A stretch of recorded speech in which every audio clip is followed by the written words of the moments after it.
ಒಂದು ಕಾಲದಲ್ಲಿ ಹಂಪಿ ಪ್ರಪಂಚದ ಶ್ರೀಮಂತ ನಗರವಾಗಿತ್ತು. ಹಾಗೆ ರಾಮಾಯಣದ ಮಹಾಯುದ್ಧ ನಡೆದ ಜಾಗವೂ ಆಗಿತ್ತು. ಇಂದಿಗೂ ಹಂಪಿ ನಿಜವಾಗ್ಲೂ ಇದೆಯಾ? ಹೌದು. ಹಂಪಿ ಕೇವಲ ಒಂದು ನಗರ ಅಲ್ಲ, ಇದು ಪ್ರಾಚೀನ ರಾಜಧಾನಿಯಾಗಿತ್ತು. ಇದರ ಹೆಸರು ಕಿಷ್ಕಿಂಧ. ಇಲ್ಲಿ ರಾಜ ವಾಲಿ ಮತ್ತು ಸುಗ್ರೀವ ರಾಜ್ಯಭಾರ ಮಾಡುತ್ತಿದ್ರು. ದೇವರು ರಾಮ ಮತ್ತು ಹನುಮಂತ ಮೊದಲ ಬಾರಿಗೆ ಇಲ್ಲಿಯೇ ಭೇಟಿಯಾದದ್ದು. ಇನ್ನು ಅಂಜನಾದ್ರಿ ಬೆಟ್ಟ ಹನುಮಂತನ ಜನ್ಮಸ್ಥಳ.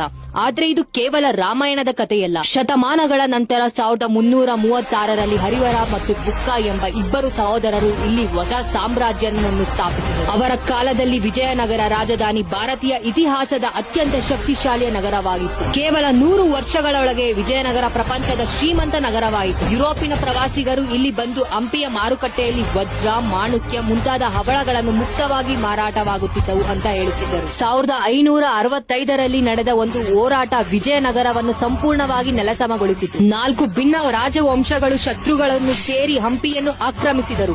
6 ತಿಂಗಳ ನಂತರ ಹಂಪಿ ಲೂಟಿ ಹೊಡೆಯಲಾಯಿತು. 1 ತಿಂಗಳುಗಳ ಕಾಲ ಈ ನಗರ ಹೊತ್ತಿ ಹುರಿಯಿತು. ದೇವಸ್ಥಾನಗಳು ಧ್ವಂಸ ಮಾಡಲ್ಪಟ್ಟವು.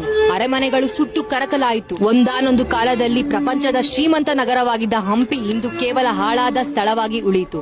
ಆದರೆ ಶಕ್ತಿ, ಸಂಸ್ಕೃತಿ, ಇತಿಹಾಸ ಇವು ಎಂದಿಗೂ ಸಾಯೋದಿಲ್ಲ. ಇವತ್ತಿಗೂ ವಿಜಯನಗರ ಕಾಲದಿಂದ ಪವಿತ್ರವಾದ ವಿರೂಪಾಕ್ಷ ದೇವಸ್ಥಾನದಲ್ಲಿ ಪ್ರತಿದಿನವೂ ಪೂಜೆ ನಡೆಯುತ್ತದೆ.